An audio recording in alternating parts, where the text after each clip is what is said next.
नमस्कार, आपके साथ मैं हूं पराग गुप्ता। रात के 8 बज चुके हैं और वक्त हो गया है आपके खास शो सबसे बड़ा मुद्दा, सबसे बड़ी बहस का। आज की बड़ी बहस होगी बरेली के बवाली एक्सपोज्ड और उनके लिए बाबा की बुलडोजर डोज।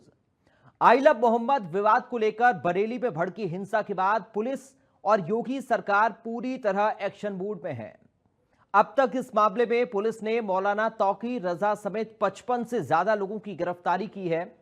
इस पूरे मामले में एक नाम और सामने आया है और वो नाम है नदीम कुरैशी का।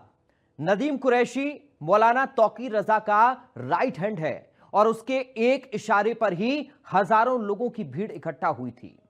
रिपोर्ट्स के मुताबिक नदीम कुरैशी ने ही करीब 50 व्हाट्सएप ग्रुप के जरिए लोगों को बुलाया था, जिसके बाद लोगों ने वहां जुटना शुरू किया और देखते ही देखते हिंसा भड़क गई। लेकिन अब जब हिंसा के मास्टरमाइंड तौकीर रजा के गुर्गों पर योगी फोर्स ने शिकंजा कसना शुरू किया तो उसके हाथ नदीम कुरैशी की गर्दन तक भी पहुंच गए हैं। इसके साथ ही प्रशासन ने तौकीर के करीबियों के ठिकानों पर एक्शन शुरू कर दिया है। बरेली विकास प्राधिकरण और पुलिस ने तौकीर रजा के करीबी कॉलोनाइजर आरिफ का होटल और 2 लोन सील कर दिए हैं। वहीं तौकीर रजा के करीबी डॉक्टर नफीस की मजार के पास बनी अवैध 40 दुकानों को भी सील कर दिया गया है। मौलाना तौकीर रजा के मार्केट में दुकानदारों को अल्टीमेटम दिया गया है क्योंकि इन दुकानों पर बाबा का बुलडोजर चलाने की तैयारी है। बरेली के बवालियों पर योगी फोर्स की कार्रवाई लगातार हो रही है, लेकिन ऐसे कई सवाल हैं जिनके जवाब की तलाश यूपी पुलिस को भी है कि आखिर इस हिंसा के पीछे कौन सा नापाक मंसूबा पनप रहा था। आखिर इस हिंसा के तार कहां कहां तक जुड़े हैं और वो कौन कौन से ठिकाने हैं जहां बाबा की बुलडोजर डोज मिलने वाली है। आज इन्हीं सवालों के साथ करेंगे चर्चा, लेकिन उससे पहले कुछ बयान आपको सुनवाते हैं। हम कह रहे थे जब बेईमान और भ्रष्ट लोगों के हाथों में सत्ता आएगी, उस सत्ता का शोषण और दोहन उसी प्रकार से करेंगे जैसे उत्तर प्रदेश के सामने पहचान का संकट खड़ा हुआ था। जो जाति के नाम पर भड़काते हैं भावनाओं को, परिवार के नाम पर दोहन करते हैं, इन्हीं के लिए हम लोगों ने बुलडोजर बनाया था। तो चलेगा पीला पंजा, हिंसा के कितने साजिशकर्ता, बरेली में बवाल, कौन कौन किरदार, हिंसा की आग, तौकीर के कितने मददगार। सवाल यह भी, दुकानदारों को अल्टीमेटम, चलेगा बुलडोजर, शिकंजे में तौकीर के करीबी, बुलडोजर की तैयारी। आज इन्हीं सवालों के इर्द गिर्द हमारी बड़ी बहस घूमेगी। कुछ खास मेहमान हमारे साथ जुड़ेंगे जिनसे समझने की कोशिश करेंगे कि आखिर इस हिंसा के पीछे का मंसूबा क्या था, क्या मंशा थी जो भीड़ जुटाई गई और माहौल खराब करने की कोशिश हुई। बड़ी बहस के आज ये बड़े सवाल हैं। चलेगा पीला पंजा, हिंसा के कितने साजिशकर्ता, बरेली में बवाल, कौन कौन किरदार। सवाल यह भी कि हिंसा की आग, तौकीर के कितने मददगार, दुकानदारों को अल्टीमेटम, चलेगा बुलडोजर, शिकंजे में तौकीर के करीबी, बुलडोजर की तैयारी।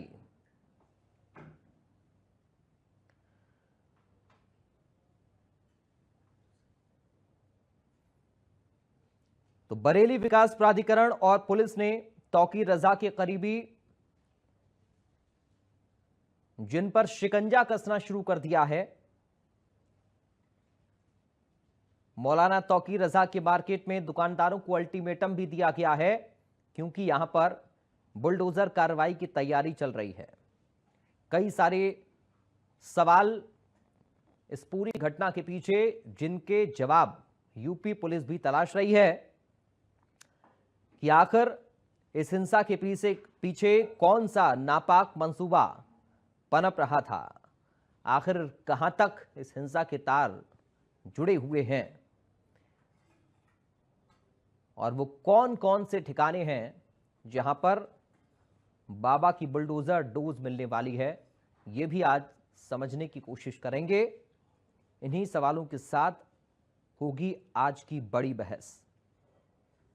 और चलिए, इस वक्त हमारे साथ कुछ खास मेहमान जुड़ गए हैं, सीधा आपका परिचय करा दें। हमारे साथ महंत सीताराम जी महाराज हैं, जो हिंदू धर्मगुरु हैं। महंत जी, आपका स्वागत है। बीजेपी से प्रवक्ता देवेंद्र प्रमुख हैं। देवेंद्र जी, आपका स्वागत है। समाजवादी पार्टी से प्रवक्ता अतुल यादव हैं। अतुल जी, आपका स्वागत है। मुस्लिम स्कॉलर अंजुम इनामदार अब से कुछ ही देर में हमारे साथ जुड़ेंगे, और साथ ही संवाददाता नरेंद्र यादव इस वक्त हमारे साथ जुड़ गए हैं। आप सभी खास मेहमानों के पास में आऊंगा, लेकिन सबसे पहले नरेंद्र आपके पास में आ रहा हूं। सवाल कई सारे जिनकी तलाश यूपी पुलिस भी कर रही है, लेकिन सबसे बड़ा सवाल जो है नरेंद्र, वो ये है कि आखिर क्या मंशा थी इस हिंसा को भड़काने की? कौन कौन से मंसूबे और कौन कौन सी वो जगह हैं जहां पर अभी बुलडोजर कार्रवाई होने वाली है? नरेंद्र। देखिए पराग, पुलिस ने जैसे जैसे जांच अपनी आगे बढ़ाई है, उसमें अलग अलग तरीके के खुलासे हो रहे हैं कि ये जो घटना की गई शुक्रवार को जुमे की नमाज के बाद, उसकी योजना पहले से ही बना ली गई थी। जहां तक बात है पुलिस और प्रशासन का, तो इन लोगों से लगातार संपर्क में थे और बातचीत भी की जा रही थी कि शांत व्यवस्था कैसे कायम रहेगी, क्योंकि आई लव यू मोहम्मद को लेकर कानपुर और बहराइच जैसे ज़िलों में अप्रिय घटनाएं हुई थी, नारेबाजी हुई थी और कहीं ना कहीं कानून व्यवस्था को खतरा था, तो इसको लेकर प्रशासन अलर्ट पर था। लेकिन जिस तरीके से तौकीर रजा और उनके सहयोगियों ने बड़ी संख्या में सड़कों पर उतरकर प्रदर्शन किया, पुलिस पर हमले भी किए गए और इसके पीछे कहीं ना कहीं एक बड़ी साजिश की बू नज़र आई और जांच एजेंसियों को भी पता चला है कि इसमें सुनियोजित तरीके से काम किया गया और दंगा भड़काने का प्रयास किया गया। इसी का नतीजा है पुलिस कार्रवाई कर रही है। तौकीर रजा के एक करीबी नदीम को पुलिस ने हिरासत में लिया है। पूछताछ में उसने बताया है कि तमाम चीज़ें जो सामने आई थी और जो रिकॉर्ड हुए हैं, कॉल डिटेल की बात अगर की जाए तो कई लोगों को फ़ोन करने की बात की गई है। साथ ही जो लेटर दिया गया था कि हम किसी तरीके का प्रदर्शन नहीं करेंगे, वो भी जाली पाया जाने की बात सामने आई है। तो इससे पुलिस मुतमईन है पूरी तरीके से कि इसके पीछे एक साजिश रची गई थी कानून व्यवस्था को बिगाड़ने की। वहीं दूसरी तरफ सीएम योगी आदित्यनाथ का सीधे फरमान है कि जो लोग शांतिपूर्वक नहीं रहते हैं, दंगा फसाद करते हैं और कानून व्यवस्था को बिगाड़ने का प्रयास करते हैं, उनके खिलाफ प्रशासन के अलावा वहां का प्राधिकरण भी कार्रवाई करेगा। यानी कि अगर आप गलत तरीके से मकान, दुकान कुछ भी बनाए हैं, सरकार की संपत्तियों पर कब्जा किए हैं, तो आप जब हाईलाइट होंगे, आपका नाम आएगा, तो उसमें भी पैमाइश की जाती है और नोटिस जारी की जाती है। उसके बाद प्रशासन भी कार्रवाई करता है अवैध निर्माणों पर। तो इसके पीछे सरकार की मंशा साफ है कि अगर कोई गलत करेगा, हिंसा करेगा, उपद्रव करेगा, अशांति पैदा करेगा, तो उसके खिलाफ एक्शन लिया जाएगा और इसमें पूरी कानूनी प्रक्रिया का पालन किया जाएगा। तो इस तरीके की कार्रवाई बरेली में करने के लिए प्रशासन आगे बढ़ रहा है। जी पराग। ठीक है नरेंद्र, आप बने रहेगा, आपके पास हम लौटेंगे। महाराज जी, मैं आपके पास आ रहा हूं। क्या समझ पा रहे हैं इस पूरी घटना के पीछे कौन सा वो नापाक मंसूबा था जो पनप रहा था? देखिए, निश्चित रूप से अंतर्राष्ट्रीय षड्यंत्र के तहत ये जो है उत्तर प्रदेश सरकार को बदनाम करने के लिए, सरकार को जो है विफल दिखाने के लिए इस प्रकार का कूट रचना इन लोगों के द्वारा सामाजिक जो है सांप्रदायिक दंगा, अराजकता फैलाना अत्यंत निंदनीय, दुखद है। ऐसे किसी भी मंसूबा, क्योंकि उत्तर प्रदेश में पूज्य योगी आदित्यनाथ जी महाराज हैं, ऐसे किसी भी मंसूबा किसी का साकार नहीं होगा। सारे मंसूबे पे पानी फिर जाएंगे। ऐसे मंसूबे के कुचलने के लिए उत्तर प्रदेश के प्रशासन तत्परता से इन सभी अराजक तत्वों पर जो है कठोर कार्रवाई करे और ये विचारधारा को जो निरंतर सनातन संस्कृति पर कुठाराघात करना, जब भी सनातनियों का उत्सव होता है तब इस प्रकार का उपद्रव करना, सांप्रदायिक दंगा फैलाना, अराजकता फैलाना, प्रशासन के ऊपर पथराव करना अत्यंत दुर्भाग्यपूर्ण है।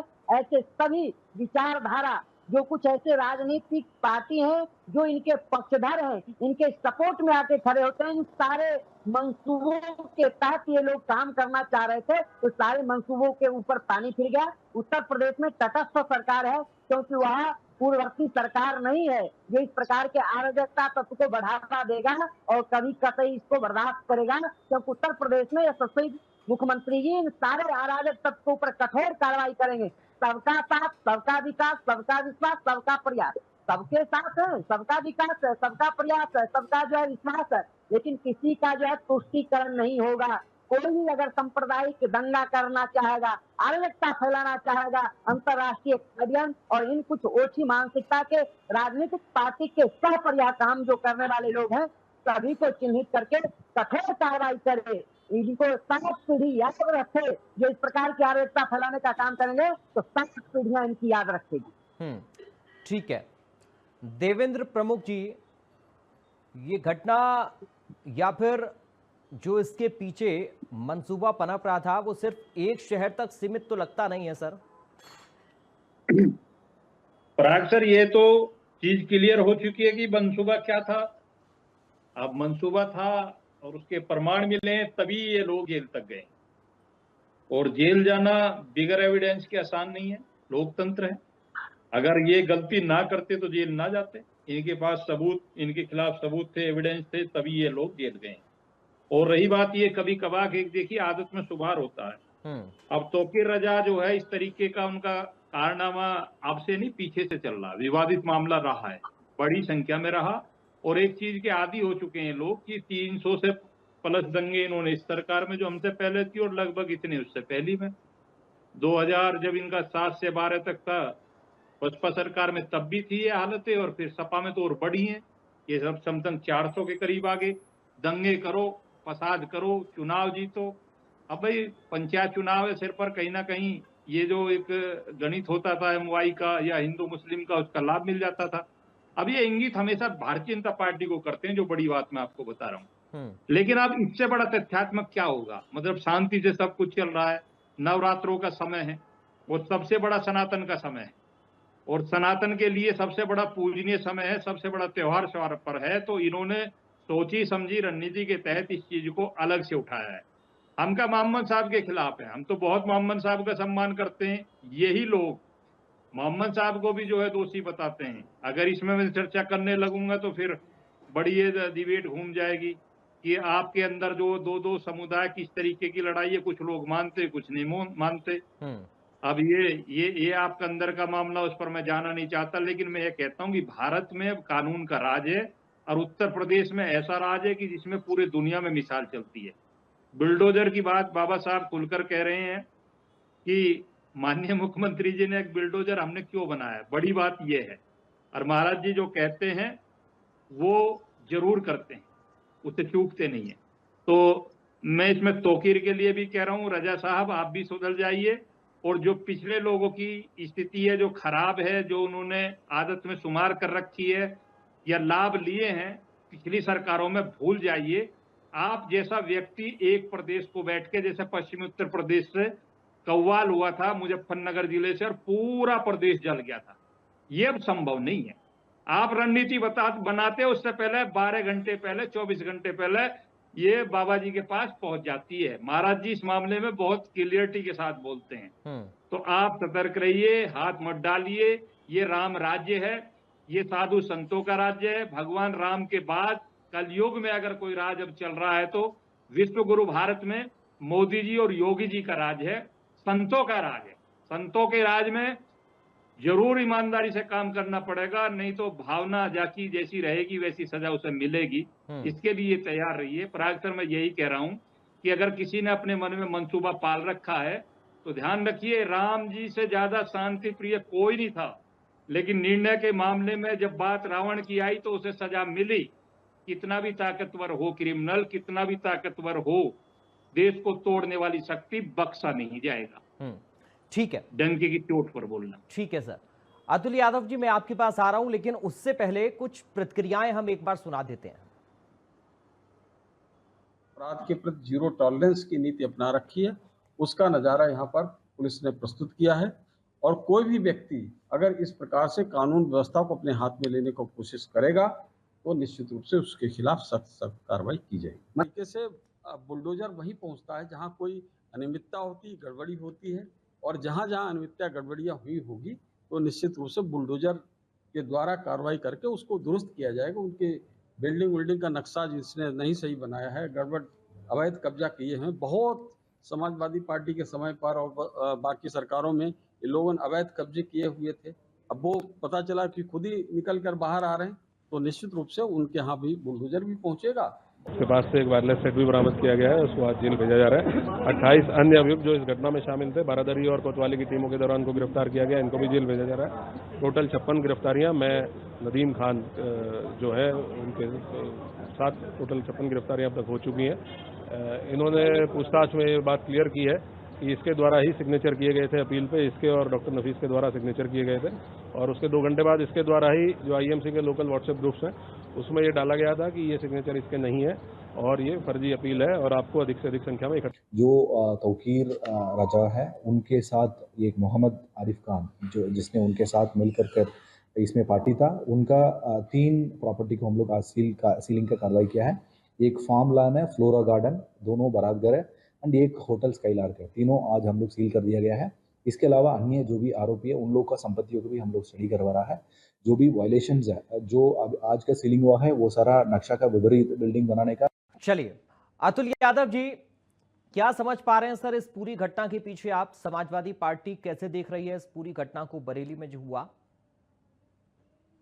या पराग, ये घटना बरेली में घटी है, इस प्रकार की घटना नहीं होनी चाहिए थी। ये घटना जो है प्रशासनिक फेलियर है। माननीय योगी जी की सरकार जो भारतीय जनता पार्टी की है उसका फेलियर है, और ये जो है इतनी बड़ी घटना घट गई तो इसमें जो लापरवाही है डीएम की है, एसएसपी की है, और जो वहां पे प्रशासनिक अधिकारी या पुलिस अधिकारी है संबंधित क्षेत्र के, उनकी लापरवाही की वजह से घटना घटी। एलाइव इंटेलिजेंस की जो होता है उनको जानकारियां क्यों नहीं थी? अगर कोई घटना घटी है तो सरकार को जिम्मेदारी लेनी पड़ेगी। सरकार जो है अपनी जिम्मेदारियों से हमेशा बचती है।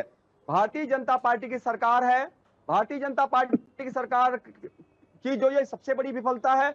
बरेली की घटना जो है, ये घटना जो है सरकार की ही विफलता है। अगर सरकार चाहती तो इस प्रकार की कोई घटना नहीं घटती। और रही बात, जो लोग अराजक तत्व होते हैं उन पे कार्रवाई होनी चाहिए, लेकिन किसी धर्म के व्यक्ति को डराने के लिए और एक धर्म के लोगों को खुश करने के लिए ऐसी कार्रवाइयां नहीं होनी चाहिए। कार्रवाइयां हमेशा संवैधानिक दायरे में होनी चाहिए, जो हमारा भारतीय कानून कहता है उसके दायरे में होनी चाहिए। लेकिन भारतीय जनता पार्टी की सरकार जो है, माननीय योगी जी उसके मुख्यमंत्री हैं, माननीय योगी जी की भाषा स्वयं आप देखेंगे असंवैधानिक होती है और भड़काऊ होती है। जब उत्तर प्रदेश के मुख्यमंत्री माननीय योगी जी की जो भाषा शैली है भड़काऊ होती है और हमेशा भड़काऊ बयान ही देते हैं वो। लेकिन अब करा क्या जाए, संवैधानिक पद पर बैठे हुए हैं लेकिन संविधान का पालन वो स्वयं कई बार नहीं करते हैं और दूसरों पर आरोप लगाते हैं। भारतीय जनता पार्टी के द्वारा जो कोई कार्य विकास से संबंधित नहीं किया गया है, और ये जो इस प्रकार की घटनाएं ये होने देते हैं और इस पर फिर ये राजनीतिक रोटियां सेकते हैं। फिर ये घड़ियाली आंसू बहाते हैं कि देखिए एक वर्ग ने ऐसा कर दिया, एक धर्म के लोगों ने ऐसा कर दिया। ये सिर्फ एक प्रोपगंडा रचते हैं। भारतीय जनता पार्टी का शासन है और भारतीय जनता पार्टी की सरकार है। भारतीय जनता पार्टी के ही माननीय योगी जी मुख्यमंत्री है, और बीजेपी जो है किस प्रकार की चाल चरित्र अपनाती है ये पूरा देश प्रदेश जानता है। और ये जो लापरवाही बढ़ती हुई है, अगर ये घटना घटी तो क्या डीएम को सस्पेंड किया गया, एसएसपी को सस्पेंड किया गया, या वहां के कोतवाल या जो भी थाना अध्यक्ष हैं उसको सस्पेंड किया गया? किसकी लापरवाही से घटना घटी? किसकी? एलाइव कहां चला गया था? इंटेलिजेंस के लोग कहां चले गए थे? तो इस प्रकार की घटनाएं ये जो होने देते हैं, बाद में कहते हैं बुलडोजर चलेगा। जब माननीय बुलडोजर नीतियों के कारण ये जो लोग हैं सिर्फ जानबूझकर सरकार ये लोग संविधान को तो मानते नहीं, कानून को तो मानते नहीं, कानून को धज्जे उड़ा रखी है, और बाद में इस प्रकार की बातें करते हैं कि रामराज चल रहा है। कहां? अगर रामराज होता तो इस प्रकार की कोई घटना ही नहीं होती। इतना बड़ा अभी त्योहार चल रहे हैं भाई, नवरात्र चल रहे हैं, सभी का त्योहार है, और ये जो घटनाएं घट रही हैं तो प्रशासनिक फेलियर ही है। जो प्रशासनिक फेलियर ही तो है पराग जी। अगर सरकार चाहती तो कहीं पर भी कोई घटना ना घटे, सब आपस में सौहार्दपूर्ण रहें, आपस में मिलजुल कर रहें, उत्तर प्रदेश के विकास की बात करें। लेकिन विकास की बात कहां होती है? एक धर्म को डराने के लिए और एक धर्म को खुश करने वाली माननीय योगी जी ऐसी भाषा बोलते हैं। ठीक है अतुल यादव जी, सेकंड राउंड की शुरुआत आपके साथ ही कर रहा हूं मैं। आपने जो बातें कही उन्हीं में से कुछ बिंदुओं को निकालकर मेरे सवाल रहेंगे, और मैं उम्मीद करूंगा थोड़ा संक्षेप में रखिएगा, चूंकि 3-4 पॉइंट्स पे मैं जवाब चाह रहा हूं आपसे। पहला ये कि हमेशा ये क्यों देखा जाता है जब भी सनातन धर्म से जुड़े कोई त्योहार आते हैं बड़े, तभी इस तरह अराजकता फैलाने की कोशिश होती है। दूसरा ये कि घटना हुई कहां सर, घटना तो बड़ी होने वाली थी लेकिन प्रशासन ने पहले उसे रोक लिया। अगर ये बड़ी घटना होती तो कुछ बड़ा हो सकता था। और सवाल सर ये भी है कि राजनीति की रोटियां सेकने का आरोप हम दूसरों पर जब लगा रहे हैं तो खुद को भी तो देखना होगा ना सर, ये क्या भीड़ जुटाना सही था? और अगर आई लव मोहम्मद के नाम पर भीड़ जुटाई जा रही है तो इसमें नफरत का शब्द तो नहीं है, इसमें तो प्यार का शब्द है।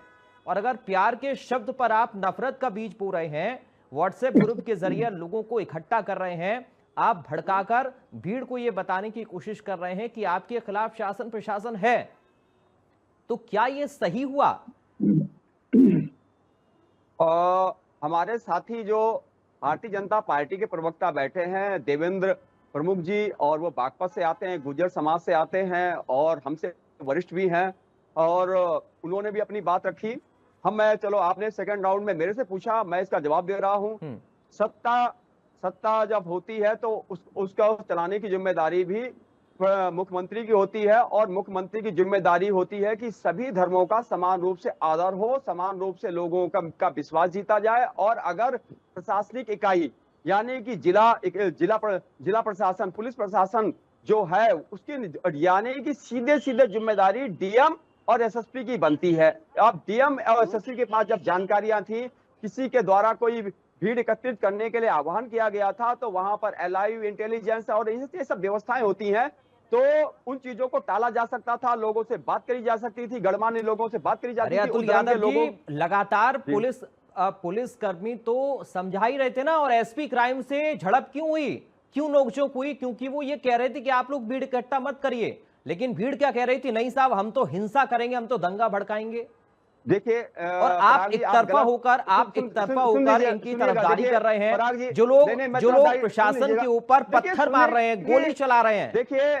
देखिए अभी हमारे साथी हैं जो उन्होंने बोला, तब आपने टोका टोकी, तब शब्द आने दिए, करे बात आने दिए।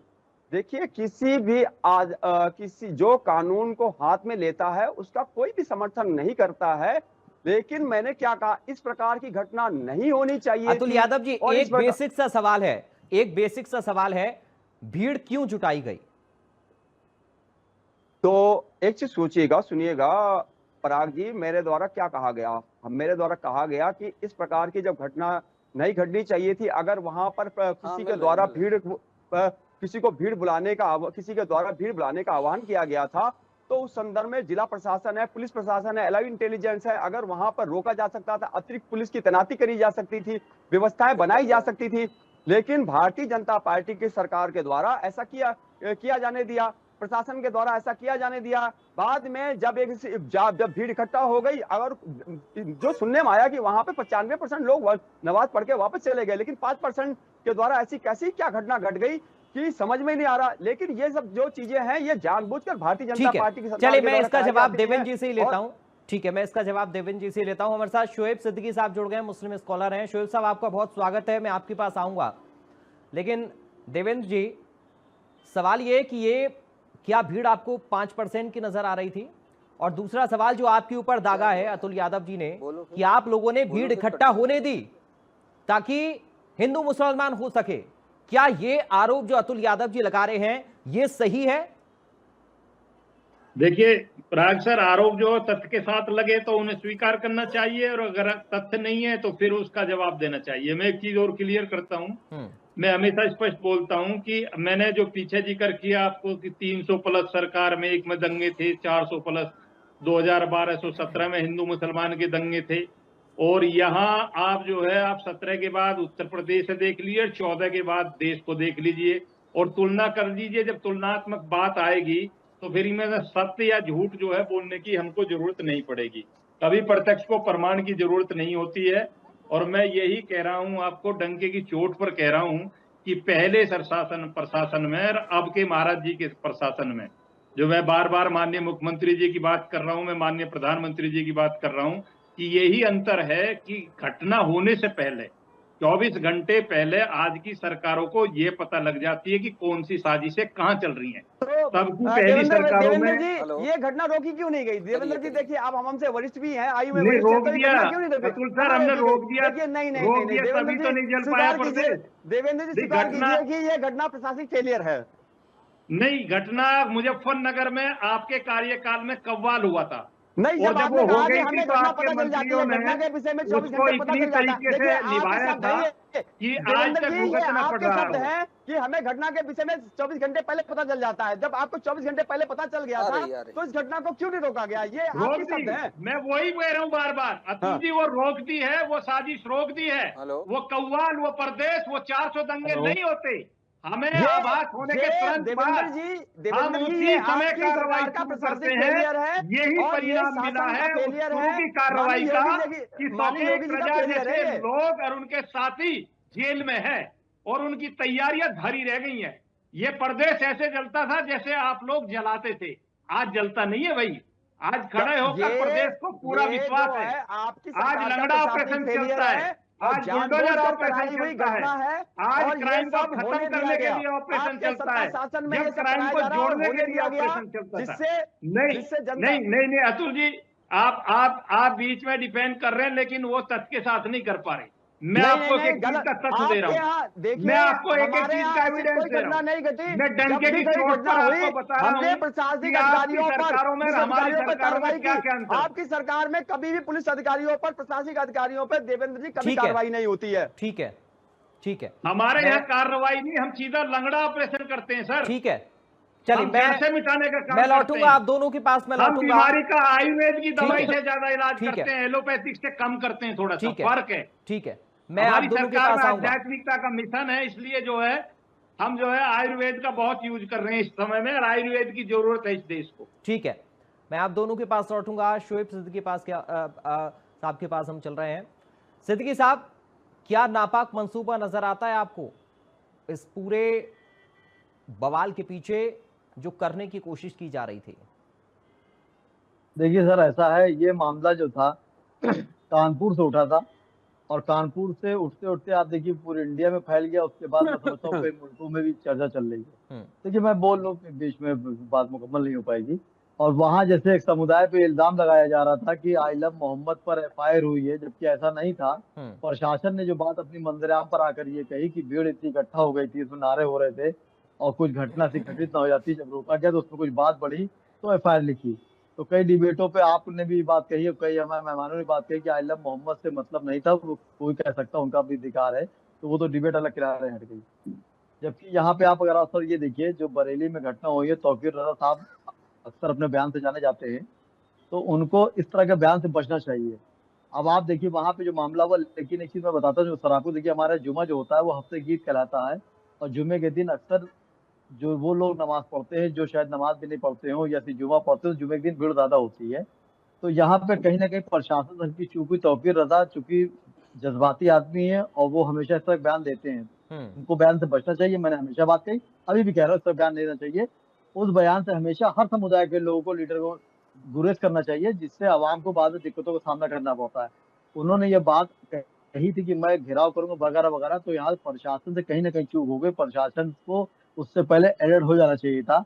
और उसमें आप देखिए, कम से कम जो अभी यादव जी कह रहे थे, जो उनकी बात में दम था कि नमाज पढ़ के देखिए होता क्या है कि तकरीबन लोग चले गए थे, कुछ लोग वहां रह गए थे। और होता क्या है सर, कभी भी आप भीड़ देखिए, किसी समुदाय की भी हो, कोई रैली निकल रही हो, तो उसमें चंद लोग इस तरह के भी शरीक होते हैं जो वो बवाल कर देते, फिर भागते हैं, उसके बाद आवाम साहब, मैं बीच में एक सवाल यहाँ पर आपको, ये बात अतुल यादव जी ने भी कही, ये बात आप भी कह रहे हैं कि ज्यादातर लोग चले गए थे, लेकिन उन मैसेजेस का क्या जो व्हाट्सएप के जरिया फैलाए गए और भीड़ को बुलाया गया? सवाल तो सर उस पर है ना। जी बिल्कुल सही आप कह रहे हैं, मैं उसका दफा नहीं कर रहा हूँ, मैं डिफेंस वाली बात ही कर रहा हूँ। मैं ये कहना चाह रहा हूँ आपसे, और अगर ऐसे लोग आ रहे हैं जो जिनकी मंशाई उपद्रव करना है, चूंकि वो बुलावे पर आ रहे हैं, तो फिर कार्रवाई तो होगी ऐसे लोगों पर। देखिए ये मुल्क संविधान से चलता है। संविधान के खिलाफ अगर शोएब सिद्दीकी जाएंगे या आप जाएंगे, कोई जाएगा, तो उसके सख्त कार्रवाई की जाएगी, इसमें कोई दो राय नहीं, कार्रवाई होनी चाहिए। और मेरी मुल्क के वजीर आजम नरेंद्र मोदी जी से भी और हमारे जो वजीर आला योगी आदित्यनाथ जी है, सख्त फैसले जाने जाते हैं। मेरी उनसे गुजारिश भी रहेगी कि निष्पक्ष जांच की जाए और जो दोषी हैं उनके साथ कार्रवाई की जाए, लेकिन जो निर्दोष फंसे हैं उनको जो है थोड़ा सा जांच करने के बाद उनको बाहर किया जाए। सर एक बात और कह दूं, हमारे नबी का जो मामला था, हमारे नबी हमारे नहीं थे, पूरे आलम के लिए नबी बन के आए थे और उन्होंने हमेशा मोहब्बत का पैगाम दिया, कभी उन्होंने अहिंसा और इस तरह की बातें नहीं करी। अगर हम नबी को मानते हैं, उनकी बातों को नहीं मानते, तो मैं समझता हूँ मैं मुसलमान ही नहीं हूँ। आप देखिए सर, एक छोटा सा वाक्य है, 2 सेकंड में खत्म हो जाए, 3 सेकंड में, कि एक औरत जो है बराबर कूड़ा बराबर कूड़ा फेंकती थी, और जब एक दिन कूड़ा उन पे नहीं पड़ा तो उसकी खैरियत लेने गए कि वो आखिर उस औरत ने कूड़ा क्यों नहीं मेरे पास फेंका, तो पता चला वो बीमार है। तो हमारे नबी का इस तरह का पैगाम था। तो इस तरह के नबी की मोहब्बत जो है दिल में रखें। मंदिर आम पर आके हमारे नबी ने बताया कि वो चीज से गुरेज रखी जिससे किसी को दिक्कत हो, और नबी ने हमारे फरमाया भी है कि मुल्क की वफादारी आधा ईमान है, जिस मुल्क में रहो उसकी वफादारी करो। तो इस तरह की अगर कोई भी करता है, मैं समझता हूँ, और कम से कम सर जो एक बात निकल के आ रही है, वहाँ जो भीड़ इकट्ठा हो रही थी वहां पर यह भी था परमिशन नहीं ली गई थी। तो मैं समझता हूँ तो रैली या कुछ निकलता है, जैसे अभी आप देखिए आपका नवरात्र चल रहा है, हम लोग को अपने हिंदू भाई से 2-4 प्रोग्राम करना है, उसके लिए भी हम लोग परमिशन ले रहे हैं, तो कम से कम वो परमिशन के लिए दरखास्त देनी चाहिए थी। उसके बाद परमिशन लेने के बाद वो चीज निकलती तो मंदिर आम पर उस तरह आना चाहिए। लेकिन मसला यहाँ पे दूसरा हो गया। लेकिन हमारी गुजारिश मुख्यमंत्री जी से रहेगी निष्पक्ष जांच करें और जो दोषी हैं उनको बख्शा ना जाए, लेकिन निर्दोष जो हैं कम से कम विवेचना सही मायने में की जाए। और मैं हमेशा इसके सर खिलाफ रहा हूँ। देखिए सर, ईमानदारी की बात है सर, मुल्क देखिए संविधान से चलता है, उसके बाद शासनादेश होता है, अध्यादेश होता है, और शासनादेश चलाइए, अगर अध्यादेश चाहे आज चलाए चाहे हम चलाए, वो गलत है, बिल्कुल गलत है, इसमें कोई दो राय नहीं सर। तो मैं उनके बयान जो मैं उनको इस बयान तौकीर रजा साहब को अपने बयान से बचना चाहिए था, क्योंकि उन्होंने बयान दिया। आप देखिए हजारों लड़के अंदर हो गए हैं और होंगे, उनके माँ बाप परेशान है, कोर्ट कचहरी पुलिस दौड़ दौड़ के परेशान होंगे। तो ऐसी मैं समझता हूँ नबी ने ऐसी मोहब्बत से गुरेज भी किया है जो अवाम को किसी भी समुदाय की परेशानी का सामना हो। तो मैं समझता हूँ नबी की आप मोहब्बत नहीं करके बल्कि उनको दिक्कतों का सामना करना पड़ा हमारे अवाम को। जी ठीक है। अतुल यादव जी इत्तेफाक रख रहे हैं शोएब साहब की बात से, वो कह रहे हैं कि ऐसे बयान से तौकीर रजा को बचना चाहिए कम से कम। जी, मैं जो हमारे साथी पे अभी जिन्होंने बयान दिया है पत्रकार साहब ने, उनकी बात से मैं सहमत हूं, और कानून के दायरे में सब कुछ होना चाहिए। मैंने पहले भी कहा कि कानून के दायरे में ही कार्रवाई हो, और किसी भी धर्म के व्यक्ति को अगर किसी ने कोई घटना नहीं करी है, अनावश्यक रूप से परेशान ना किया जाए, किसी को प्रताड़ित ना किया जाए, एक धर्म के कारण उनको डराने का प्रयास ना किया जाए। अगर मैंने कहा कि इस प्रकार की घटना घटनी नहीं चाहिए थी, ये प्रशासनिक फेलियर है और जबरदस्त प्रशासनिक फेलियर है। ठीक है, तौकीर रजा के बयान पर सर क्या स्टैंड रखते हैं आप, ये तो बताइए ना। उन्होंने बयान सही दिया, गलत दिया, और कार्रवाई जो तौकीर रजा पर हो रही है वो सही है या गलत है? सुन तो लीजिए, कोई भी व्यक्ति हो, अगर कोई गलत बयान देता है तो उसके जो भारतीय कानून है उसके खिलाफ कार्रवाई होनी चाहिए। लेकिन उस बयान के बाद क्या हुआ सर? भीड़ इकट्ठा की गई व्हाट्सएप ग्रुप के जरिए, उस बयान के बाद ये हुआ। कार्रवाई सही हुई है या गलत हुई है तौकीर रजा और उनके करीबियों पर? परागी, सुनने की शक्ति रखिए। मैं बहुत संवैधानिक तरीके से बात रखता हूं, और सही तरीके से बात रखने का मैं आपके चैनल पर हमेशा संवैधानिक और हर तरीके से बात रखता हूं। बात यह है कि अगर कोई कानून अपने हाथ में लेगा तो उसके खिलाफ कानूनी कार्रवाई होनी चाहिए। मैंने क्या कहा पहले कि जिस किसी के द्वारा इस प्रकार की घटना के संदर्भ में शासन प्रशासन के पास शासन प्रशासन जिम्मेदार है। क्यों जिम्मेदार है? जब शासन प्रशासन को जानकारी थी किसी के द्वारा कि इस प्रकार की बात करी गई है, भीड़ बुलाने का आह्वान किया गया है, तो सबसे पहले उससे पूछताछ करी जानी चाहिए थी, सब प्रक्रिया अपनानी चाहिए थी। अब आप ये मान रहे हैं ना कि जो कार्रवाई प्रशासन कर रहा है वो सही कर रहा है? अरे सुन तो लेने, आपने एक बार सर रुकिए, सुन तो लीजिए, खिचड़ी मत बनाइए ना सर, आप एक लाइन से चलिए। आपने कहा कि प्रशासनिक फेलियर था कि भीड़ इकट्ठा कैसे हो गई। अब अगर कार्रवाई पुलिस प्रशासन कर रहा है तो कार्रवाई सही कर रहा है फिर, क्योंकि भीड़ ने हिंसा भड़काने की कोशिश की थी। अब बताइए कार्रवाई सही है या गलत है? मैं ये कह रहा हूं कि एक minute sir please, Atul ji एक मिनट सुनिए, एक मिनट सुनिए तो सही सर, सुन तो लीजिए। आप ना हमेशा डिबेट स्वयं करते हैं आप। अरे अतुल जी सुन तो लीजिए सर, हमेशा बदतमीजी की बात करने लग जाते हैं। मैंने क्या बदतमीजी कर दी आपसे? अरे मैंने क्या बदतमीजी कर दी आपसे? अतुल जी क्या बदतमीजी कर दी पहले बताइए। अब सब छोड़िए, पहले यही बताइए मैंने बदतमीजी क्या की है। अरे पहले ये बताइए बदतमीजी क्या किया मैंने, आप हमेशा पहले ये बताइए बदतमीजी क्या किया मैंने आपके साथ। आपके चैनल, अरे यादव जी बदतमीजी क्या की है पहले वो बताइए, बाकी छोड़िए सर, डिबेट बाद में होगी, पहले बदतमीजी बताइए मेरी। अतुल यादव जी अब डिबेट बाद में करूंगा, पहले बदतमीजी बताइए मेरी आप। बदतमीजी ये है कि देश में मैं सवाल पूछ रहा हूं तो बदतमीजी हो गई, आपको जवाब नहीं देना है। अमन चैन हो, और चैनल की या जिम्मेदारी आपको बनती सवाल है कि अच्छा नहीं अमन लग रहा तो चैनल बच जाइए, हो, मना कर समुदायों दीजिए, मैं में जवाब नहीं आपस में दूंगा। सौहार्द पैदा हो। आप हमेशा केवल उकसाने सवाल वाली पूछ बातें लिया करते तो हो, उकसाने बदतमीजी वाली हो गई बातें आपके करते हो। साथ। मैंने ये पूछा, आपने कहा प्रशासनिक फेलियर था, भीड़ इकट्ठी हुई, तो और प्रशासनिक अब जब फेलियर है या व्हाट्सएप नहीं ग्रुप है? पे ये ग्रुप के प्रशासनिक जरिए फेलियर जिन है या लोगों ने नहीं है? इकट्ठा किया ये भीड़ सब को, की उन पर जांच कौन कार्रवाई हो रही है, तो करेगा? कार्रवाई सही है या क्या गलत होती है? ये पढ़ाई सुनिएगा एक मिनट। अरे कार्रवाई हमारे सही है या गलत है सर? हाँ या ना में उत्तर सुनते दीजिए। मुझे आपके चैनल पे चेहरा दिखाने की आदत नहीं है। सुनिएगा समाज तरीके से। एक चीज बताइए, जिला प्रशासन, आप चेहरा ही पुलिस दिखाने प्रशासन, आए हैं यहाँ एलआई पर, इंटेलिजेंस। आप चेहरा ही दिखाने आए हैं, चूंकि आपके पास तर्कों के आधार पर कोई जवाब है नहीं है। चुप रहिए, बदतमीज चुप, कहीं का। मुझे बस सिखाइए कितना बोलना है, कितना नहीं बोलना है। जवाब है या नहीं है? बदतमीज। भाग गए, जवाब है नहीं है, भड़क रहे हमेशा हैं। फालतू अरे की अतुल बातें यादव करना जी, होती है। समाजवादी पार्टी का हैं? स्टैंड क्या है, क्लियर करिए कम से कम। बदतमीजी वाली बातें अरे रखते हो। आपने बदतमीजी समाज क्या चैनल कर दी बुला मैंने करके आपके फिर साथ, बदतमीजी- बताइए तो क्या सही। बात कर रही है आपके यहाँ? अतुल यादव जी, हमेशा बदतमीजी उल्टा-पुल्टा मैंने बातें क्या रखना, की है? हमेशा मैंने उल्टा-पुल्टा सवाल पूछ लिया है? सर, कानून के आपके दायरे पास में जवाब रहना, नहीं है तो मना कर देश का दीजिए, मैं संविधान- सवाल नहीं पूछूंगा। सवाल पूछ लिया तो आपको बदतमीजी लग रही है। मैंने बहुत सम्मानित तरीके से जवाब देता हूँ। मैं भी बहुत सम्मानित तरीके से ही आपको सवाल पूछ रहा हूँ। आपके साथ जिम्मेदारी है, चैनल की जिम्मेदारी आपको बनती बुरा है। लग रहा है देश में अमन तो बता चैन दीजिए, होना मैं चाहिए। सवाल आप नहीं लोग पूछूंगा, भड़काऊ मैं वाले, दूसरे आप सवाल पर आ भड़काऊ जाऊंगा। चीजों का इस्तेमाल करते हैं। मैंने ये पूछा कि चैनल पे तौकीर रजा पर चैनल की कार्रवाई जो- सही सुन हुई या लीजिए गलत, आप राजीव मचल गए, गुप्ता जी, आप तड़प जीवन गए। में ना जीवन भड़क नहीं गए, मैं भड़कता नहीं हूँ। मैं कह रहा हूं हम आप देश का तड़प अमन गए, चैन चाहते तौकीर हैं, रजा पर सवाल पूछ संविधान लिया में तो। चाहते हैं। आप हमेशा भड़काने क्योंकि वाली बातें संरक्षण करते हैं आप ही की समय- पार्टी ने लोगों दिया को। था, और ऐसे आपके लोगों चैनल को, पे आप क्या जैसे लोग ही दिखाने के संरक्षण लिए, देते हैं, लोगों के साथ जो लोगों को क्या भड़काने का, दिखाने के प्रदेश लिए को जलाने का काम उसमें करते हैं। हम सुन उससे लीजिए, क्या पूछे जाने चाहिए, क्या नहीं पूछे जाने चाहिए, एक पत्रकार की जिम्मेदारी होती है। मुझे नहीं सिखाने, मैं नहीं मुझे सिखाना- बस सिखाइए क्या सिखा दूं। पूछना है, जवाब दीजिए क्या सवाल पूछना का। है? आप सवाल अच्छा भड़काने नहीं लग वाली रहा है तो बातें- आगे बढ़ जाऊंगा। साफ बोलिए, लेकिन मुझे जवाब नहीं देना है। क्या पूछना है पूछिए। मैंने ये पूछा, आपने कहा कि ये प्रशासनिक फेलियर था, हिंसा भड़काने की कोशिश हुई, भीड़ इकट्ठा हुई, तो फिर अब जो कार्रवाई पुलिस कर रही है, जिन लोगों ने भीड़ को इकट्ठा किया, उन पर कार्रवाई सही है या गलत है? आप इसी सुनिएगा। सवाल पर भड़क गए सर। सुनिएगा, देश का संविधान क्या कहता है कि अगर कोई इस प्रकार की घटना कर रहा है, उस पर कार्रवाई होनी चाहिए, लेकिन ये घटना होनी ही नहीं चाहिए थी। और ये अलाइव इंटेलिजेंस किस लिए होता घटना है? के बाद WhatsApp कार्रवाई माध्यम- होनी चाहिए या नहीं अरे होनी आप चाहिए? सुनने की शक्ति में रखिए ना, सुनते रहिए आप। घटना के बाद कार्रवाई होनी चाहिए या नहीं होनी चाहिए? जो लोग दोषी हैं उन पर कार्रवाई होनी चाहिए या नहीं होनी चाहिए?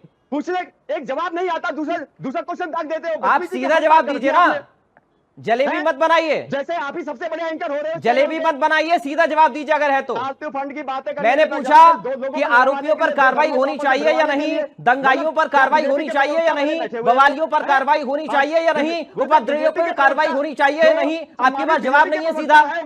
वो तो संवैधानिक दायरे में बातें रख रहे हैं, अब असंवैधानिक दायरे। अरे मैंने पूछा कार्रवाई होनी चाहिए नहीं होनी चाहिए ऐसे उपद्रवियों पर, आपके पास सीधा जवाब नहीं है सर। संवैधानिक तरीके से बात रख रहे हैं, देश के संविधान के तरीके से बात रख रहे हैं। मैं भी संवैधानिक तरीके से कार्रवाई भी तो संवैधानिक तरीके से ही हो रही है ना। अरे कार्रवाई भी तो संवैधानिक तरीके से ही हो रही है, गैर कानूनी तरीके से हो रही है कार्रवाई। सुन लीजिएगा, देश का जो संविधान सबसे बड़ा होता है, अगर पुलिस प्रशासन के पास एलआई इंटेलिजेंस जो होती है, प्रशासन के पास जो डीएम के पास एलआई इंटेलिजेंस होती है, अगर कोई व्हाट्सएप के आप माध्यम सवाल से पर आ ही नहीं रहे अतुल जी, आपने सवाल का जवाब देने की आप ये सोच रहे हैं कि आप सवाल से बच जाएंगे, लेकिन मैं आगे बढ़ूंगा नहीं, मैं आगे बढ़ूंगा ही नहीं सर। मुंह में डाल दो अगर जवाब आप। मैंने ये कहा, अरे सर सीधा सा जवाब है, आपने ये कहा प्रशासनिक फेलियर था, भीड़ इकट्ठा हुई, मैंने पूछा अगर भीड़ इकट्ठा होने के बाद हिंसा भड़काने की कोशिश कर रही तो उन पर कार्रवाई सही है या गलत है? आप ही लोग जैसे लोग होते हैं वही जिम्मेदार होते हैं देश में तनाव पैदा करने और के लिए आप भी। जैसे लोग हैं जो गैर जिम्मेदार हैं, जनता आपको सुनने के लिए बैठी है आपकी पार्टी के स्टैंड को, लेकिन आप उपद्रवियों का साथ दे रहे हैं। गैर जिम्मेदारियों का निर्वहन जो आप जैसे एंकर करते हैं। कोई बात नहीं सर, आपसे सर्टिफिकेट नहीं चाहिए मुझे, समाजवादी पार्टी है, अतुल यादव से सर्टिफिकेट की जरूरत नहीं है मुझे।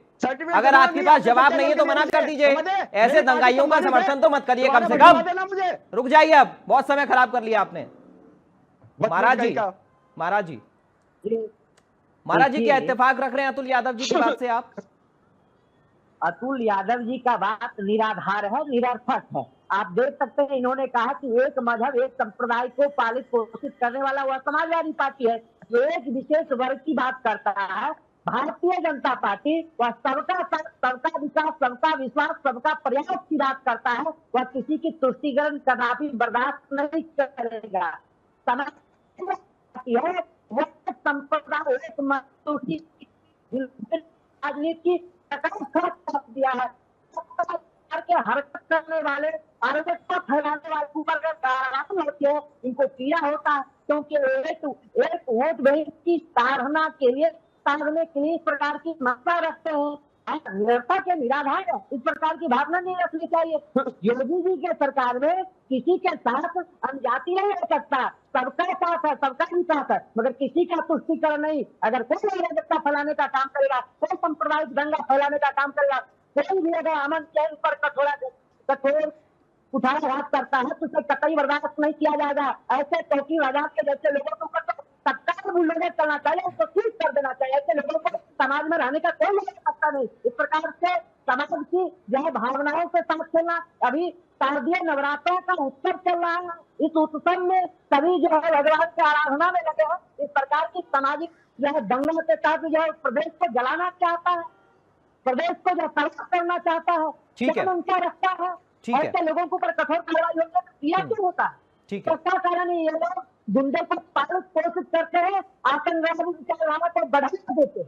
ठीक है। देवेंद्र प्रमुख जी, शोएब सिद्दीकी साहब ने भी इस बात को स्वीकारा कि मौलाना तौकीर रजा का बयान भड़काऊ था और कम से कम उन्हें ऐसे बयानों से बचना चाहिए, ना कि युवाओं को भड़काना चाहिए। लेकिन अतुल यादव जी तो मौलाना तौकीर रजा का नाम अपनी जुबान पर लाना ही नहीं चाहते हैं। देवेंद्र जी देखिए, मैंने कब रुक जाइए, आप अतुल जी आप रुक जाइए। आपने एक शब्द मौलाना तौकीर रजा पर नहीं बोला है, रुक जाइए। मैंने अब रुक जाइए सर, अब रुक जाइए। नहीं नहीं नहीं नहीं, कोई भड़काऊ रुक जाइए सर, रुक जाइए। तौकीर तौकीर रजा बोलने में शर्म आती है आपको? तौकीर रजा बोलने में शर्म आती है आपको? तौकीर रजा बोलने में शर्म आ रही है आपको? रुक जाइए अब। ओ भाई ज्यादा चकड़ मत करो, अच्छा लगता है कि नेशनल चैनल पे। अरे तौकीर रजा बोलने में शर्म आ रही है आपको? बदतमीजी बर्दाश्त नहीं करो। तौकीर रजा बोलने में शर्म आ रही है? तौकीर रजा बोलना बदतमीजी होती है? अपनी आप हद पार कर रहे हैं। तौकीर रजा बोलने में शर्म आ रही है आपको? आप ना बदतमीजी से तौकीर रजा बोलने में शर्म आ रही है आपको? बदतमीज कहीं के आप बोलिए बदतमीज, मुझे कोई फर्क नहीं पड़ेगा, लेकिन ये जनता देख रही है समाजवादी पार्टी का चेहरा क्या है, अतुल यादव का चरित्र क्या है कि दंगाइयों का साथ दे रहे हैं। तौकीर रजा पर बयान देने में आपको शर्म आ रही है? अरे तौकीर रजा पर दो शब्द बोलने में शर्म आ रही है? नहीं, पत्रकारिता की रुक जाइए, अरे रुक जाइए महाराज, मैं दंगाइयों का साथ नहीं देता हूँ, दंगाइयों का साथ नहीं देता हूँ मैं, यही मेरी पत्रकारिता है। अरे सुन लीजिए, दंगाइयों का साथ नहीं देता हूँ मैं, यही मेरी पत्रकारिता है। अतुल यादव रुक जाइए, समय खराब मत करिए, आप जैसे लोग सिर्फ समय खराब करने के लिए आते हैं। देवेंद्र प्रमुख जी, देवेंद्र प्रमुख डाउन करिए इन्हें। देवेंद्र प्रमुख जी देखिए, पराग सर, मैं ये कह रहा था, मैंने जो कहा तौकीर रजा के बारे में कहा था वो तथ्य पर बात कही थी, और तथ्य पर मैं अब भी कह रहा हूँ। शोएब भी ठीक बोल रहे हैं, बिल्कुल सिद्दीकी साहब अच्छे स्कॉलर हैं, जब कोई बात आती है तो बोलते हैं, खुलकर बोलना भी चाहिए। और कभी कभार जिम्मेदारी जो है वो ज्यादा बढ़ जाती है जब ऐसे सेंसिटिव मामले हों। इन पर ज्यादा हमें जोर लगाने की जरूरत नहीं होती है। कभी कभार जो है प्रवक्ताओं की आपसी विवाद भी जो है बड़ा बन जाता है। आज अतुल भाई बढ़िया है, बहुत समझदार है, पता नहीं आपका और उनका क्यों नहीं बन रहा समन्वय, लेकिन अच्छी डिबेट चल रही है। मैं कह रहा हूँ समन्वय बनाइए, अपनी अपनी बात रखने के लिए। अतुल यादव जी के साथ मैंने पहले कई चर्चाएं की हैं, बहुत अच्छी प्रवक्ताएं, अच्छी तरीके से बात को रखते हैं, लेकिन आज वो मौलाना तौकीर रजा का नाम अपनी जुबान पर नहीं लाना चाहते हैं, जबकि शोएब सिद्दीकी तक ने इस बात को कहा कि उन्होंने भड़काऊ बयान दिया। मैंने क्या गलत सवाल पूछा और मैंने क्या बदतमीजी कर दी? देखिए पराग सर, एक चीज और बताऊंगा, एक एंकर का प्रवक्ता का जो है ना, चुगली दामन का साथ भी होता है, टक्कर भी बराबर की होती है। ये डिबेट का मतलब ही ये है कि आप क्वेश्चन करेंगे और पत्र जो प्रवक्ता हैं वो क्वेश्चन का जवाब देंगे, अपनी मनमाफिक देंगे, और आप जो है विश्लेषण करेंगे, अपनी मनमाफिक मांगेंगे, क्योंकि आपकी जिम्मेदारी बनती है। तो हम लोगों का जवाब देने का काम है, आप उसे सही गलत का, यह आपका विशेषाधिकार है, मैं उसे चैलेंज नहीं करता। अगर आप जो है बार बार एक चीज बोल रहे मैं नहीं दे पा रहा हूं या मैं अपने तरीके से बोल रहा हूं, तो फिर उसकी कोई ऐसी वो नहीं है, गारंटी है भाई इसमें मैं आपकी मर्जी से बोलूं, इस पर मैं जाना नहीं चाहता। एक अच्छे प्रवक्ता और अच्छे एंकर की आपस में बहस है और कोई बात नहीं, मतभेद होते हैं डिबेट में, मतभेद नहीं होना चाहिए, कोई डिबेट होती है। देवेंद्र जी आप हमसे बड़े हैं, मैंने क्या कहा, जिस किसी व्यक्ति के द्वारा भड़काऊ बयान दिया गया उस पर कानूनी कार्रवाई अमल में लाई जानी चाहिए।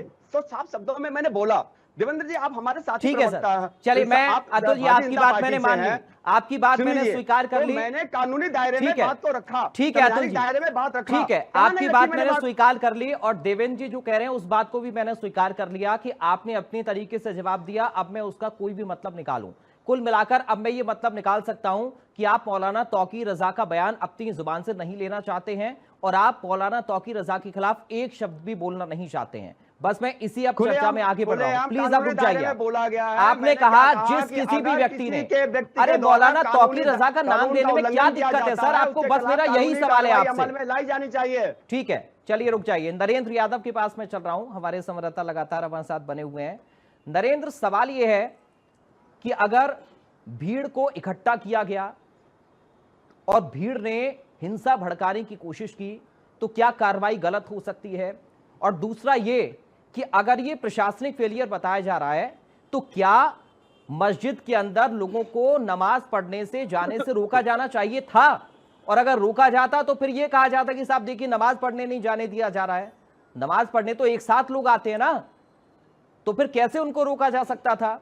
और अगर मस्जिद में नमाज पढ़ने के बाद लोग इकट्ठा होकर हिंसा भड़काने की कोशिश कर रहे हैं तो कैसे कार्रवाई गलत है? नरेंद्र, देखिए पराग, अगर उनके जुमे की नमाज थी और इंटेलिजेंस ये था कि ये लोग कुछ ना कुछ करेंगे, अगर इनके ऊपर पहले से तौकीर रजा पर कार्रवाई की जाती तो यही सवाल फिर खड़ा होता कि पुलिस उत्पीड़न कर रही है और अनायासी तौकीर रजा को परेशान किया जा रहा है, ऐसी घटना कुछ ना होती। इससे बचने के लिए हमें लग रहा है पुलिस ने इनपुट होते हुए भी कोई बड़ी कार्रवाई नहीं की। उन लोगों को बुलाया, शांति कायम करने की अपील की और लिखित में जो पता चला है कि लेटर भी दिया गया कि हम ऐसा कुछ नहीं होने देंगे। फिर उसके बाद जब भीड़ इकट्ठा होती है तो वही होता है जिसका अंदेशा था। सड़कों पर उतरते हैं, प्रदर्शन करते हैं, उग्र प्रदर्शन करते हैं और लाठी डंडे और जो पत्थर, ये सारी चीज़ें फेंके जाते हैं और उसमें जो बातें निकल कर आ रही हैं कि सुनियोजित तरीके से ये प्लानिंग की गई थी और उसके बाद पुलिस ने कार्रवाई किया और एक बड़ा दंगा होने से रोक लिया है।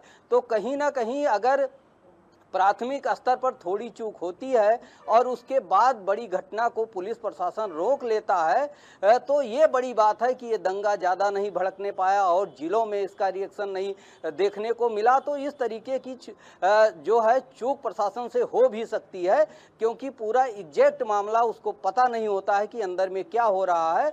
तो ये चूक भी कही जा सकती है और उसकी प्रशासन की सफलता भी कही जा सकती है कि जब नमाज के बाद सैकड़ों हजारों की संख्या में लोग दंगा करने का प्रयास कर रहे थे, सड़कों पर नारेबाजी कर रहे थे, पत्थरबाजी कर रहे थे, तो पुलिस ने बल प्रयोग करके इन चीज़ों को कंट्रोल में किया। अगर ये दंगा बड़ा होता, संघर्ष ज़्यादा होता तो कई लोगों को अपना जो है किस तरीके से लोगों का नुकसान होता उसका बयान नहीं किया जा सकता है। तो कहीं ना कहीं दोनों तरफ से इस तरीके के मामले चल रहे थे कि मामले को शांत किया जाए। प्रशासन की असफलता भी है तो सफलता भी है कि एक बड़े दंगे को रोका गया पराग। तो इस तरीके की परिस्थितियां आती हैं। राजनीतिक बयान जो आते हैं अपने अपने फायदे और नुकसान को देखकर पॉलिटिकल पार्टियां करती हैं, लेकिन सरकार अपने हिसाब से काम करती है और प्रशासन अपने हिसाब से काम करता है। यहाँ पर जो प्रशासन काम कर रहा है, जो उसको इनपुट मिल रहा है, जो बयान आ रहे हैं, जो जांच में आ रहा है, उस हिसाब से कार्रवाई की जा रही है। नामजद भी इसमें हैं मुकदमे में और अज्ञात भी हैं, इनकी भी संख्या बहुत ज़्यादा है। तो ऐसे में अब पुलिस तो फौरी तौर पर कार्रवाई करेगी, हिरासत में लेगी, पूछताछ करेगी, जेल भेजेगी, ये सारी प्रक्रिया चलेगी। अगर ऐसे में कोई आरोप लगाता है कि ये जो है इसमें आरोपी हैं या इनकी भूमिका है कि नहीं है, ये सारा सब कुछ तय करना कोर्ट का काम है। जब कोर्ट में जाएगा तब तय होगा। पुलिस प्राथमिक स्तर पर ये सारी कार्रवाइयां पूरी करेगी पराग जी। ठीक है, शोएब सिद्दीकी साहब, ये वही मौलाना तौकीर रजा हैं 2010 में जिनकी वजह से दंगा भड़का था बरेली में? कितना नुकसान हुआ था? बाजार के बाजार जला दिए गए थे, दुकानें जला दी गई थी। और क्या कैसे ना कहा जाए कि इनको राजनीतिक संरक्षण मिलता है। 2001 में खुद की पार्टी बनाई, 2009 में कांग्रेस का साथ दिया, 2012 में समाजवादी पार्टी के समर्थन में आए और अब जब इनके भड़काऊ बयान पर हम जवाब लेने की कोशिश करें तो फिर ये बदतमीजी हो जाती है और फिर ये होता है कि साहब आप कैसी पत्रकारिता कर रहे हैं? शोएब साहब देखिए सर, ऐसा है, अगर आप देखें तो जब मुल्क आज़ाद हुआ था उसके बाद से आज तक मुसलमानों को वोट बैंक माना गया। और इस तरह के अगर आप देखें तो जितनी पार्टियां हैं, एक आध पार्टी अगर छोड़ दें, तो इस तरह जो लोग हैं वो इस तरह के लोगों को रखते हैं, वो किसी समुदाय से हों और वो अपनी बात कहते हैं, पीछे किसी न किसी पार्टी का उस पर हाथ होता है, किसी मंत्री का भी उस पर हाथ होता है। वो कोई भी पार्टी हो, मैं एक पार्टी के दांव मिला दूंगा। लेकिन ये इस तरह के जो मामले जो मंजरेआम पर आते हैं, अगर आप उसे सर देखें तो उसमें आम आवाम पिस जाती है। तो इस चीज के मैं हमेशा बात कहता हूँ। अब हमारे लखनऊ में देख लिए इस्लामिक सेंटर ऑफ इंडिया के चेयरमैन है हाजी शिरफंगी वैली साहब है, उनके बयान आप देख लीजिए कितना साफ सुथरा बयान उन्होंने दिया, कई रोज दिया। आज भी उन्होंने बयान दिया कि हमारे नबी ने जो सिखाया है उसके ऊपर आप चलिए, नबी ने कहीं हिंसा इस तरह सिखाई है।